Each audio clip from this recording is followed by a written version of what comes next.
যোৱা লোকসভা নিৰ্বাচনৰ সময়ত বিভিন্ন নিৰ্বাচনৰ ফলাফল যেতিয়া আমি সমীক্ষা কৰো তেতিয়া আমাৰ দলৰ মাজত এটা সমীক্ষা মোৰ ওচৰলৈকে আহিলে যে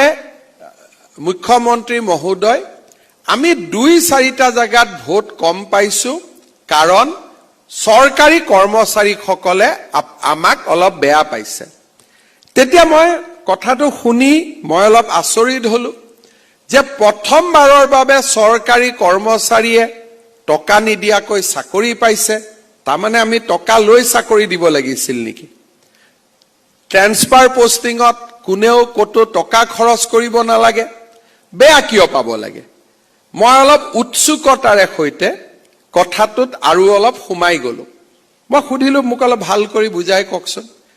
তেতিয়া প্ৰথম উত্তৰ আহিলে যে আপুনি মুখ্যমন্ত্ৰী হোৱাৰ পিছত সৰকাৰী কৰ্মচাৰীসকলে বেছিকৈ কষ্ট কৰিবলগীয়া হৈছে আৰু সেই কাৰণে সৰকাৰখনক বেয়া পাইছে যেতিয়া আলোচনা হৈছিল তেতিয়া মই আমাৰ কাৰ্যকৰ্তাসকলক মই উপদেশ দিছিলো যে যি কেজন সৰকাৰী কৰ্মচাৰীয়ে কলে যে বহুত বেছি কাম কৰিবলগীয়া হোৱা কাৰণে আমি সৰকাৰখনক ভোট দিয়া নাই মই আমাৰ কাৰ্যকৰ্তাজনক পৰামৰ্শ দিলো যে আপোনালোকে মোৰ পৰা 10খন গামোচা লৈ গৈ সেই কৰ্মচাৰী কেজনক গামোচাখন পিন্ধাই দিব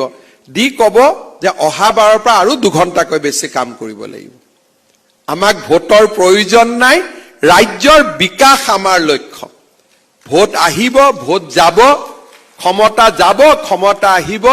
কিন্তু ৰাজ্যৰ সৰ্বাঙ্গীন বিকাশৰ লগত আমি কেতিয়াও কতো কম্প্ৰমাইজ নকৰো কৰি পোৱা দিনৰ পিছতে তেওঁলোকে যদি মানসিকতাৰ পৰিৱৰ্তন কৰে আৰু ৰাজ্যখনৰ বিকাশত যদি সহায় নকৰে তেনেহলে সৰকাৰী চাকৰি সৃষ্টি আৰু ইয়াৰ নিয়োগ দুইটাই এটা বিফল প্ৰয়োগ হিচাপে ৰৈ যাব লাহে লাহে সৰকাৰসমূহে কি কৰিব যে কাম পাবৰ কাৰণে আউটসোৰ্স মডেললৈকে গতি কৰিব যে মোৰ কাৰ্যালয়টোত পুলিচ লাগে মই কম কোম্পানী এটাই মোক সিকিউৰিটি দি দিব মোক ইঞ্জিনিয়াৰিং কলেজত পঢ়াবৰ প্ৰফেসৰ লাগে মই কোনোবা এটা কোম্পানীৰ পৰা তাক লৈ লম মোক দুদিন পিছত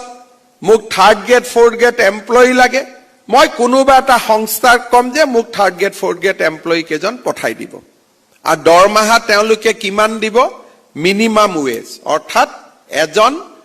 চতুৰ্থ শ্ৰেণীৰ কৰ্মচাৰীক তেওঁলোকে 12,000 টকা দিব যিটো আন কোম্পানী সমূহত পাব পাৰে